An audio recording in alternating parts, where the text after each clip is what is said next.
بسم الله الرحمن الرحيم. السلام عليكم ورحمة الله وبركاته.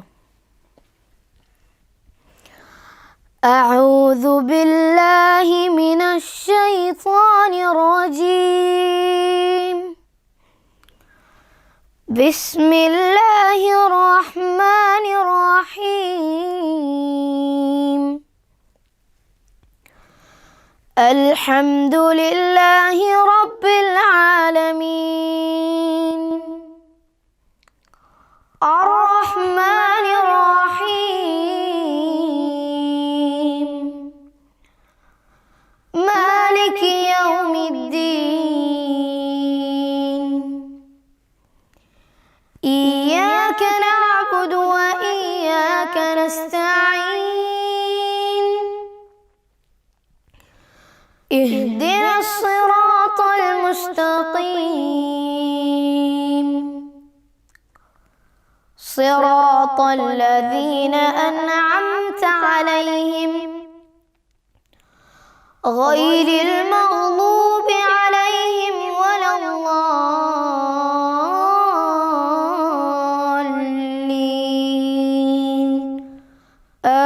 آمين. അസ്സലാമു അലൈക്കും വറഹ്മത്തുള്ളാഹി. പ്രിയപ്പെട്ട കുട്ടികളെ, എന്തൊക്കെയുണ്ട് വിശേഷങ്ങൾ? സന്തോഷമല്ലേ? റാഹത്തിലാണോ എല്ലാവരും? അപ്പോൾ നമുക്ക് പലതും ലോക്കായി കിടക്കുകയാണ്, പലതും ഡൗണായി കിടക്കുകയാണ്. ലോകത്ത് എന്തൊക്കെ ലോക്കായാലും എന്തൊക്കെ ഡൗൺ ആയാലും ഒരു കാരണവശാലും ലോക്കാവാൻ പാടില്ലാത്തൊരു സാധനമാണ് മതപഠനം എന്ന് പറയുന്നത്. അതുകൊണ്ടാണ് നമ്മുടെ മഹാരഥന്മാരായ പണ്ഡിതന്മാർ ഈ ഒരു സമയത്ത് ഇന്നത്തെ ആധുനിക സംവിധാനങ്ങൾ ഉപയോഗിച്ച് മതപഠനം തടസ്സമില്ലാതെ മുന്നോട്ട് പോകുന്നതിന് വേണ്ടിയുള്ള സംവിധാനങ്ങൾ ഒരുക്കി തന്നത്. അത് നമ്മൾ നന്നായി ഉപയോഗപ്പെടുത്തുക എന്നാണ്.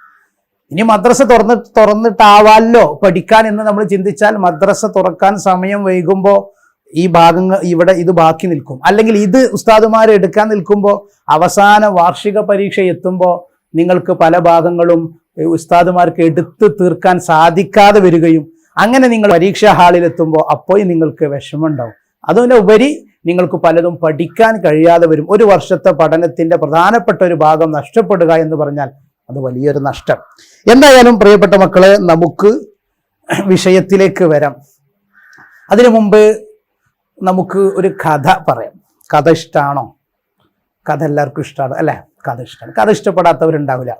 ഞാനിപ്പോൾ ഒരു കഥ ഒന്നും പറയാൻ ഞങ്ങൾ പറയും ഒരു കഥ ഇല്ലാത്ത ഉസ്താദാണ് ഈ ഉസ്താദ് എന്ന് പറയും. ചില രക്ഷിതാക്കൾ പറയും, ഉമ്മാർ പറയും ഒരു കഥയില്ലടാ എനിക്കെന്ന് പറയും. ഉമ്മാർക്ക് കഥ ഉണ്ടെങ്കിലേ കുട്ടികൾക്ക് കഥ ഉണ്ടാവുള്ളൂ അല്ലേ? ഉമ്മാർ കുറച്ചൊക്കെ കഥയൊക്കെ പറഞ്ഞു കൊടുക്കണം. അപ്പം നമ്മൾ കഥ ഇല്ലാത്തവരാവണ്ട, ഒരു കഥ പറയാം. അതിനു മുമ്പ് നിങ്ങൾ ഈ ഒരു ഓൺലൈൻ പഠന സംവിധാനത്തിൽ മനസ്സിലാക്കേണ്ട വളരെ പ്രധാനപ്പെട്ട ചില വിഷയങ്ങൾ നിങ്ങൾ ശ്രദ്ധയിൽപ്പെടുത്തുക. ഒന്ന്, നിർബന്ധമായിട്ടും പാഠപുസ്തകങ്ങൾ നിങ്ങളുടെ കയ്യിൽ ഉണ്ടായിരിക്കണം, നോട്ട് ബുക്ക് ഉണ്ടായിരിക്കണം, പഠന ഉപകരണങ്ങൾ ഉണ്ടായിരിക്കണം. അതുമായിട്ടാണ് നിങ്ങൾ ഈ സംവിധാനത്തിൻ്റെ മുന്നിൽ ഇരിക്കേണ്ടത്. രണ്ടാമത്തത്, പരമാവധി കൃത്യനിഷ്ഠത പാലിച്ച് നിങ്ങൾ ഈ പഠനത്തിന് തയ്യാറാവണം. ഒരു പക്ഷേ രക്ഷിതാക്കൾക്ക് എന്തെങ്കിലും കാരണവശാൽ അല്ലെങ്കിൽ ടെക്നോളജിയുടെ അല്ലെങ്കിൽ നെറ്റിൻ്റെ ഒക്കെ ലഭ്യത കുറവ് കാരണം പ്രയാസങ്ങൾ നേരിട്ടാൽ മറ്റൊരു സമയത്ത് നിങ്ങളിത് കാണണം. കഴിയുന്നതും അതാത് സമയത്ത് കാണണം. വീണ്ടും നിങ്ങൾക്ക് സംശയമുണ്ടെങ്കിൽ വീണ്ടും കാണാനും സംശയം തീർക്കാനുള്ള ഒരു സംവിധാനം കൂടി ഈ യൂട്യൂബ് ആയതുകൊണ്ട് നിങ്ങൾക്കുണ്ട്. അപ്പോൾ അത് നിങ്ങൾ ഉപയോഗപ്പെടുത്തുക. അതേപോലെ തന്നെ ക്ലാസ് റൂമിൽ ഉസ്താദ് ചെയ്യുന്നത് പോലെ ചെയ്യാൻ നമുക്കിവിടെ പറ്റില്ല. നിർദ്ദേശങ്ങൾ നിങ്ങൾക്ക് നൽകാനേ പറ്റൂ.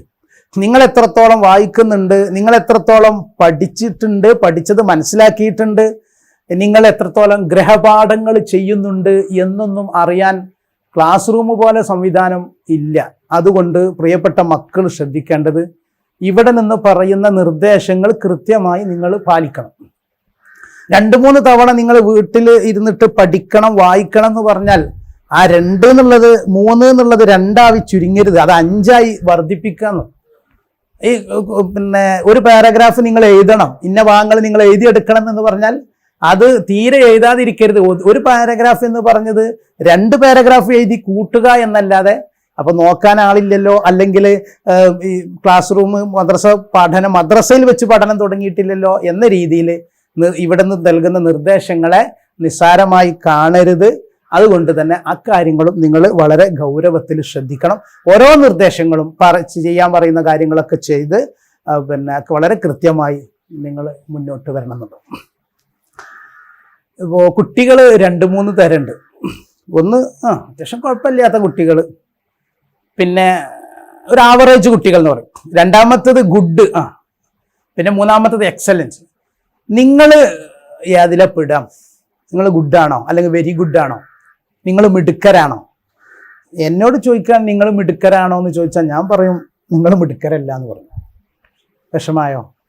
നിങ്ങൾ മിടുക്കരല്ല എന്ന് പറയാൻ കാരണം നിങ്ങളെപ്പോലെയുള്ളവരെ കുറിച്ച് മിടുക്കരെന്ന് പറഞ്ഞാൽ പോരാ, മിടുമിടുക്കരെന്ന് പറയണം. കാരണം ഇന്ന് എന്തൊക്കെ സംവിധാനങ്ങളും സൗകര്യങ്ങളൊക്കെ ഉണ്ടായിട്ടും മദ്രസ പഠനത്തിന് വേണ്ടി, മതപഠനത്തിന് വേണ്ടി നിങ്ങൾ ഇതിൻ്റെ മുന്നിലിരിക്കുന്നതും ഇതിലെ നിർദ്ദേശങ്ങളൊക്കെ പാലിക്കാൻ നിങ്ങൾ സന്നദ്ധമാവുന്നതും നിങ്ങൾ മിടുമിടുക്കരായതുകൊണ്ടാണ്.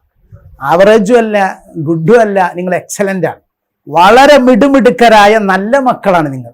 അതുകൊണ്ട് തന്നെയാണ് നിങ്ങൾ നല്ല മനസ്സോടുകൂടി ഇതിൻ്റെ മുന്നിൽ ഇങ്ങനെ ഇരിക്കുന്നതും നിർദ്ദേശങ്ങൾ പോലെ. അതുകൊണ്ട് ഇനി മുതൽ ഞാൻ നിങ്ങളെക്കുറിച്ച് പറയാം, നിങ്ങൾ നല്ല കുട്ടികൾ എന്നല്ല, വളരെ നല്ല കുട്ടികൾ, അല്ലെങ്കിൽ മിടുക്കരെന്നല്ല, മിടുമിടുക്കരാണ് എന്ന് പറയാനാണ് ഞാൻ നിങ്ങളെക്കുറിച്ച് ആഗ്രഹിക്കുന്നത്. അപ്പൊ നമുക്ക് കഥയിലേക്ക് കടക്കാം. എല്ലാവരും റെഡിയാണല്ലോ കഥയൊക്കെ കേൾക്കാൻ? കഥ കഴിഞ്ഞിട്ട് നമുക്ക് എന്ത് ചെയ്യാം, പാഠഭാഗത്തിലേക്ക് ഇൻഷാ അല്ലാഹ് പ്രവേശിക്കാം. ഒരു മനുഷ്യനുണ്ടായിരുന്നു. അയാളുടെ പ്രത്യേകത ഞാൻ വലിയ ബുദ്ധിമാനാണ് എന്നാണ്. അയാൾ പറയും ഞാൻ വലിയ ബുദ്ധിമാനാണ്, നല്ല അറിവുള്ള ആളാണ്. അയാളോട് ചോദിക്കും നീ ബുദ്ധിമാനാണ് എന്ന് ആരെ പറഞ്ഞു? അത് ഞാൻ പറഞ്ഞു, എൻ്റെ ഭാര്യ പറഞ്ഞിട്ടുണ്ട്, എൻ്റെ കുട്ടികൾ പറഞ്ഞിട്ടുണ്ട്, എൻ്റെ വീട്ടുകാരൊക്കെ പറഞ്ഞിട്ടുണ്ട്. അതാണ്. ആളുകൾക്കും അങ്ങനെ അഭിപ്രായമൊന്നുമില്ല. അയാൾ സ്വയം ഒരു ബുദ്ധിമാനായി ചമയാണ്. ഇയാളുടെ പ്രത്യേകത എന്താണെന്നറിയോ? ഇയാൾ കണ്ടത് മാത്രം വിശ്വസിക്കൂ എന്നുള്ള ഒരു പിടിവാശിയുള്ള ആൾ. അങ്ങനെ അയാൾ പറയാറുള്ളത്.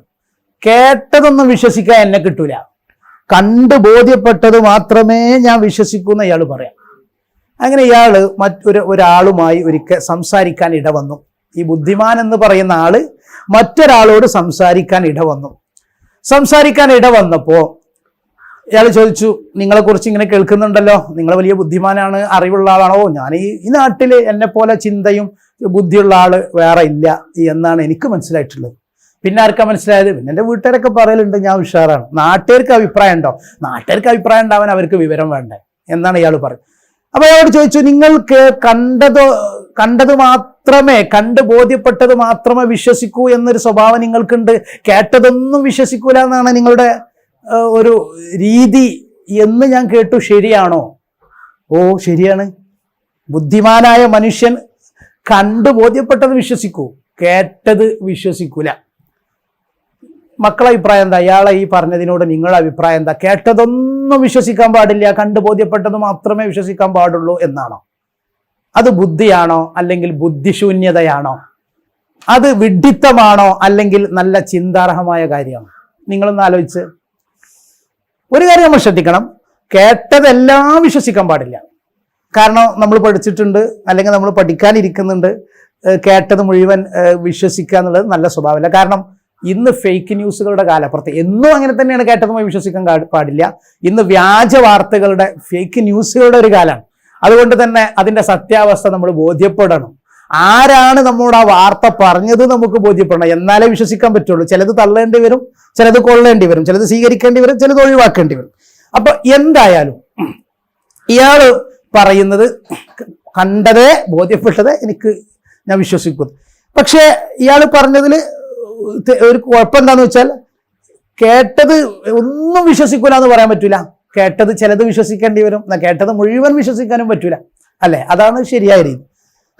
അപ്പൊ ഇയാള് ഈ വാശി തന്നെ നിൽക്കുകയാണ്. അപ്പൊ ഇയാളോട് ചോദ്യം ചോദിക്കാൻ വന്ന ആളുണ്ടല്ലോ, അയാൾ ചോദിച്ചു, നിങ്ങൾക്ക് ബുദ്ധി ഉണ്ടോന്ന് വെച്ചു. അതെന്താ, ആളെ കളിയാക്കാൻ വേണ്ടി വന്നതാണ് നിങ്ങൾ? എനിക്ക് ബുദ്ധി ഉണ്ടോന്ന് ചോദിക്കാൻ എന്താ നിങ്ങൾക്കറിയില്ല? എനിക്കറിയോ എന്നുള്ളതല്ല, താങ്കൾക്ക് എന്താ ഇതിനെക്കുറിച്ചുള്ള അഭിപ്രായം? താങ്കൾക്ക് ബുദ്ധിയുണ്ടോ എന്ന എൻ്റെ ചോദ്യത്തിന് നിങ്ങളെ മറുപടി എന്താ? അപ്പൊ ഇയാൾ വീണ്ടും ദേഷ്യപ്പെടുക, എന്താ തന്നെ എന്നെ പരിഹസിക്കാൻ വേണ്ടി വന്നതാ എന്ന് പറഞ്ഞിട്ട് ഇയാൾ ആകെ ദേഷ്യപ്പെട്ടു. അല്ല സഹോദര, എൻ്റെ ചോദ്യത്തിന് അതെ അല്ലെങ്കിൽ അല്ല, രണ്ടാമതൊരു ആൻസർ ഉണ്ടാവുമല്ലോ നിങ്ങളെടുത്ത്, അതാണ് എനിക്ക് കിട്ടേണ്ടത്. അപ്പൊ ഇയാൾ പറഞ്ഞു, അതെ എനിക്ക് ബുദ്ധിയുണ്ട്. നിങ്ങൾ എങ്ങനെയാണ് നിങ്ങൾക്ക് ബുദ്ധി ഉണ്ടെന്ന് നിങ്ങൾക്ക് മനസ്സിലായത്? അതിപ്പോ എങ്ങനെ ഇപ്പൊ മനസ്സിലായെന്ന് വെച്ചാൽ അയാൾക്ക് ഉത്തരമില്ല. നിങ്ങൾ കണ്ടിട്ടുണ്ടോ നിങ്ങളെ ബുദ്ധി? ഒരാളെ ബുദ്ധി എങ്ങനെ ഒരാൾ കാണുമോ? ലോകത്ത് ആരെങ്കിലും ബുദ്ധി കണ്ടിട്ടുണ്ടോ? നിങ്ങൾ എന്ത് ചോദ്യം ചോദിക്കുന്നത്? അയാൾ ഈ ബുദ്ധിമാൻ എന്ന് പറയുന്ന ആള് തിരിച്ചു ചോദിക്കുക വളരെ ദേഷ്യത്തിൽ. നിങ്ങൾ ചൂടാവല്ലേ? നിങ്ങൾ പറഞ്ഞത് നിങ്ങൾ കണ്ടു ബോധ്യപ്പെട്ടത് വിശ്വസിക്കുന്നല്ലേ? നിങ്ങളെ ബുദ്ധി നിങ്ങൾ കാണിച്ചു തരാത്തിടത്തോളം കാലം നിങ്ങൾക്ക് ബുദ്ധി ഉണ്ടെന്ന് എങ്ങനെ വിശ്വസിക്കാം?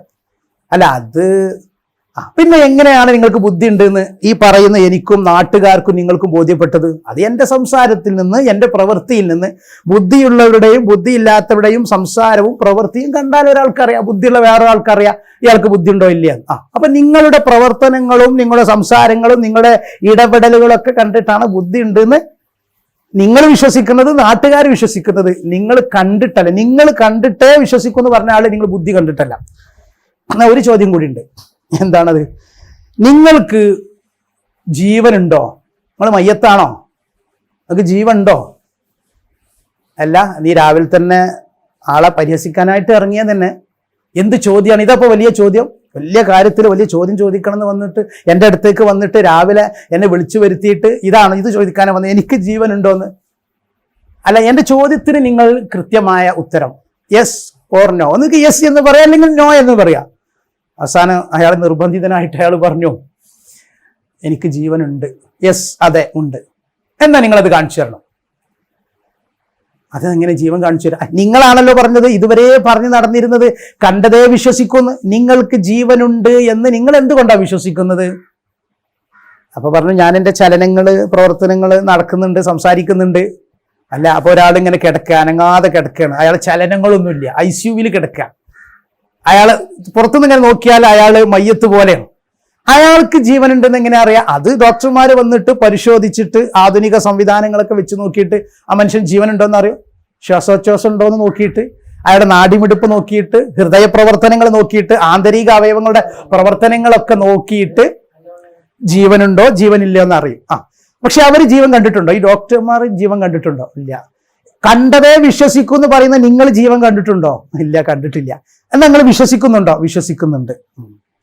അപ്പൊ കാണാത്തതും വിശ്വസിക്കേണ്ടി വരില്ല. നിങ്ങളുടെ അഭിപ്രായം എന്താ എന്ന് ചോദിച്ചപ്പോ ഈ വലിയ ബുദ്ധിമാനും വലിയ ചിന്തകനെന്ന് പറഞ്ഞ ആള് പറയാണ്, ഇപ്പോഴാണ് എനിക്ക് മനസ്സിലായത് കാണാത്തതിലും ചിലത് വിശ്വസിക്കേണ്ടി വരും. അപ്പൊ പ്രിയപ്പെട്ട മക്കളെ, കാണാത്ത പലതിലും വിശ്വസിക്കുന്നവനാണ് മുസ്ലിം എന്ന് പറയുന്നത്.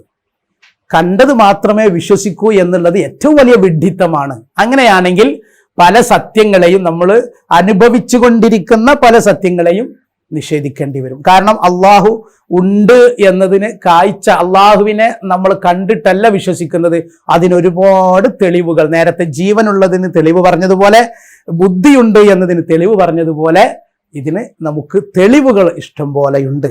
അപ്പൊ നമ്മളുടെ ചിന്തകളെ ആ ഒരു രീതിയിലേക്ക് കൊണ്ടുപോകുന്ന പഠനമാണ് നമ്മുടെ വിഷയം അഖീദ. ഇവിടെ ശ്രദ്ധിക്കണേ, ചില അധിക കുട്ടികളും പറയൽ എന്താ അറിയാം, അഖീദ അങ്ങനെ പറയാം, അഖിലാക്ക് എന്താ പറയണ്ട. പ്രിയപ്പെട്ട മക്കൾ ശ്രദ്ധിക്കണം, നോക്കൂ, നിങ്ങൾ ടെക്സ്റ്റ് നോക്കൂ.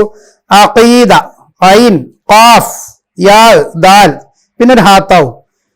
എന്നാ എൻ്റെ നാട്ടിലത്തെ കുട്ടികളൊന്നും അങ്ങനെയല്ല, അഖീദ എന്ന് പറയാം. അലിഫ്, കാഫ്, അതുപോലെ തന്നെ യാ, ദാൽ, യാ, ദാൽ, അഖീദ എന്ന് പറയാം. ഉച്ചാരണം പോലും നമ്മൾ ചെറുപ്പത്തിൽ തന്നെ ശീലമാക്കിയിട്ട് അഖീദ എന്ന് നമ്മൾ ഉച്ചരിച്ച് ശീലമാവണം. അപ്പൊ ഇനി മുതൽ എന്താ പറയേണ്ടത്? അഖീദയല്ല, അഖീദ. എങ്ങനെ? അഖീദ എന്ന് തന്നെ പറഞ്ഞ് നമ്മുടെ ഉച്ചാരണം ചെറുപ്പത്തിലെ ശീലമാവണം. ചെറുപ്പത്തിൽ അതൊക്കെ അങ്ങനെ മതി, വലുതാവുമ്പോൾ ശരിയായിക്കൊള്ളുന്ന പലതും കരുതുക. പക്ഷെ ചെറുപ്പത്തിൽ പഠിച്ചത് അല്ലേ, നമ്മൾ മരിക്കുവോളം മറക്കൂല എന്ന് ചൊല്ലൊക്കെ ഉണ്ടല്ലോ. അപ്പൊ അതുകൊണ്ട് നമ്മൾ ചെറുപ്പത്തിൽ ശീലിക്കുന്നത് തന്നെയാണ് അധിക പേർക്കും, നല്ലൊരു ശതമാനം ആളുകൾക്കും വലുപ്പത്തിലും അവര് ഉപയോഗിച്ചുകൊണ്ട് ശീലിച്ചു കൊണ്ടിരിക്കുക. അവര് ഉപയോഗത്തിൽ അവരുടെ ജീവിത മരണം വരെ അവർ ശീലമാക്കിക്കൊണ്ടിരിക്കുക. അതുകൊണ്ട് ഇന്ന് മുതൽ അഖീദ വേണ്ട, അഖീദ. ഐൻ നമ്മൾ പഠിച്ചിട്ടുണ്ടല്ലോ അല്ലേ, പിന്നെ തൊണ്ടയുടെ തജ്വീദിലൊക്കെ നിങ്ങൾ പഠിക്കാനിരിക്കുകയാണ്, അതിന്റെ മഖ്റജും കാര്യങ്ങളും. അപ്പൊ അതുകൊണ്ട് നമുക്ക് പാഠത്തിലേക്ക് ഒന്ന് നോക്കുക, അതിലെന്തൊക്കെയാണ് ഈ പറയുന്നത് എന്നൊന്ന് പരിശോധിച്ച് നോക്കുക. എല്ലാവരും പുസ്തകം എടുക്കണേ, എല്ലാവരും പുസ്തകം തുറക്കുക. ഏതൊരു കാര്യവും തുടങ്ങുമ്പോഴും ബിസ്മി കൊണ്ട് തുടങ്ങുന്നത് വളരെ നല്ലതാണ്. അള്ളാഹുവിൻ്റെ പ്രത്യേക ഒരു സഹായവും ബർക്കത്തും ഒക്കെ അതിലുണ്ടാവും. എന്ത് നല്ലതും ആവട്ടെ ബിസ്മി കൊണ്ട് തുടങ്ങുക. നിങ്ങൾ സ്കൂളിലെത്തതാവട്ടെ മദ്രസയിലാവട്ടെ പഠിക്കാൻ തുടങ്ങുമ്പോൾ ബിസ്മി കൊണ്ട് തുടങ്ങുക. അതും കൂടി ഉണ്ടെങ്കിൽ വളരെ നല്ലതാണ്, പിശാചിന്റെ ശല്യമൊക്കെ മാറിക്കിട്ടും. അപ്പൊ അതുകൊണ്ട് എന്ത് നല്ല കാര്യങ്ങൾക്കും അത് നല്ലതാണ്. ഇത് നമ്മുടെ ഈ വർഷത്തെ അധ്യയനത്തിന്റെ തുടക്കമാണ്. അതുകൊണ്ട് തന്നെ നമ്മൾ ബിസ്മി മാത്രം പോരാ, ഔദു, ബിസ്മി, ഹംദ്, സ്വലാത്ത് ഇതൊക്കെ ചൊല്ലിയിട്ട് നമുക്ക് തുടങ്ങാം. റെഡിയല്ലേ? എല്ലാവരും റെഡിയല്ലേ? കുറച്ച് കഴിഞ്ഞപ്പോഴേക്കും എല്ലാവർക്കും ക്ഷീണം വന്നോ? അല്ലല്ലോ, എല്ലാവരും റെഡിയാണല്ലോ. എന്നാ വായിക്കാൻ പോവാണ്. ഇതിന്റെ കൂടെ നിങ്ങൾ വരണം. ഇനി നമ്മൾ പാഠപുസ്തകത്തിലേക്ക് പ്രവേശിക്കുകയാണ്. അഊദു ബില്ലാഹി മിനശ് ശൈത്വാനിർ റജീം. ബിസ്മില്ലാഹിർ റഹ്മാനിർ റഹീം. അൽഹംദുലില്ലാഹി റബ്ബിൽ ആലമീൻ. വസ്സലാത്തു വസ്സലാമു അലാ റസൂലിൽ മുർസലീൻ വഅലാ ആലിഹി വസ്വഹ്ബിഹി വസല്ലം. അമ്മാ ബഅദ്. പാഠം 1. പാഠമല്ല. പാഠം ഈ വയലില്ലേ കൃഷി ചെയ്യുന്ന അത് പാഠം. ഇത് പാഠം കണ്ടോ? അതുപോലും നമ്മൾ ശ്രദ്ധിക്കണം. ഹാ കണ്ടില്ല, ഢാ എന്ന് ശേഷം. അപ്പോൾ എഴുതുമ്പോഴും പറയുമ്പോഴും പാഠം അല്ല, പാഠം 1. സത്യവിശ്വാസം. നബി സല്ലല്ലാഹു അലൈഹി വസല്ലമ കൊണ്ടുവന്ന മുഴുവൻ കാര്യങ്ങളിലും നബിയെ സത്യമാക്കലാണ് സത്യവിശ്വാസം, ഈമാൻ. വിശ്വസിച്ചവനാണ് സത്യവിശ്വാസി, മുഅ്മിൻ. നമ്മുടെ അമലുകൾ സ്വീകാര്യമാവാൻ ഈമാൻ കൂടിയേ തീരൂ. ഇവിടെ നിങ്ങൾ ഹെഡിങ് നോക്കൂ.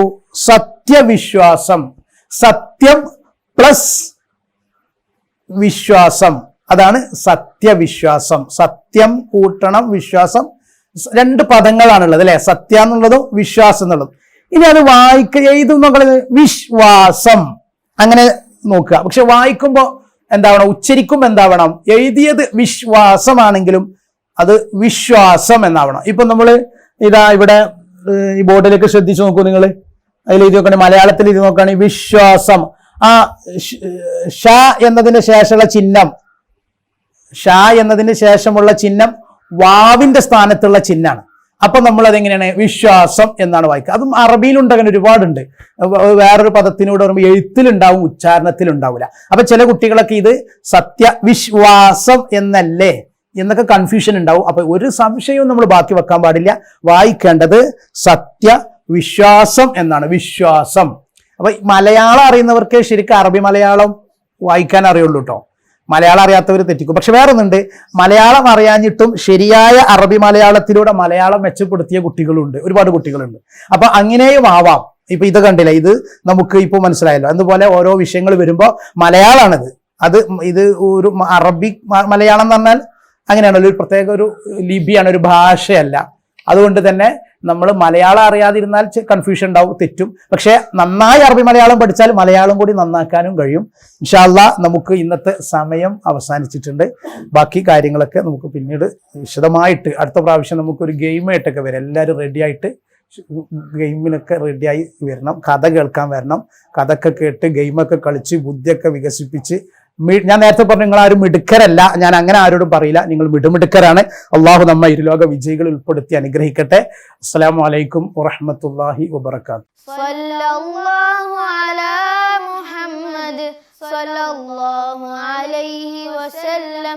സല്ലല്ലാഹു അലാ മുഹമ്മദ് സല്ലല്ലാഹു അലൈഹി വസല്ലം. അല്ലാഹുമ്മ സല്ലി അലാ മുഹമ്മദ്.